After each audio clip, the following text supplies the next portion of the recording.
চীনের পর মালয়েশিয়ায় মিলল এইচএমপিভি ভাইরাস, দ্রুত ছড়ানোর শঙ্কা। বিস্তারিত জানতে ভিডিওটির শেষ পর্যন্ত দেখুন। করোনা মহামারীর পর এবার চীনে নতুন এক ভাইরাসের সংক্রমণ দেখা দিয়েছে। হিউম্যান মেটানিউমোভাইরাস বা এইচএমপিভি ভাইরাসে আক্রান্ত রোগীদের ভিড় হাসপাতালগুলোতে দিন দিন বাড়ছে। বিশেষ করে শিশুদের মধ্যে এই ভাইরাসের প্রভাব বেশি দেখা যাচ্ছে। প্রতিরোধমূলক ব্যবস্থা হিসেবে জনসাধারণকে মাস্ক ব্যবহার এবং বারবার সাবান দিয়ে হাত ধোয়ার পরামর্শ দিয়েছে মালয়েশিয়ার স্বাস্থ্য মন্ত্রণালয়। স্বাস্থ্য বিশেষজ্ঞদের আশঙ্কা, এই ভাইরাসের সংক্রমণ ছড়িয়ে পড়লে অনেক বড় সংকট তৈরি করতে পারে।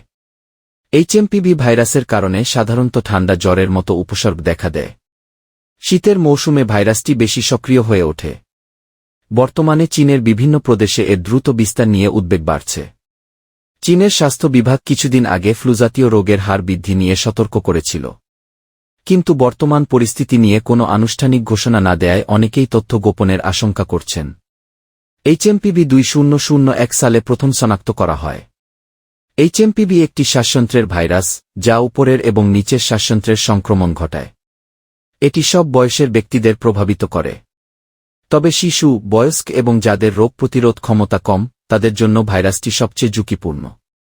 সিডিসির তথ্যানুসারে এইচএমপিভি একটি শ্বাসযন্ত্রের ভাইরাস, যা উপরের এবং নিচের শ্বাসযন্ত্রের সংক্রমণ ঘটায়।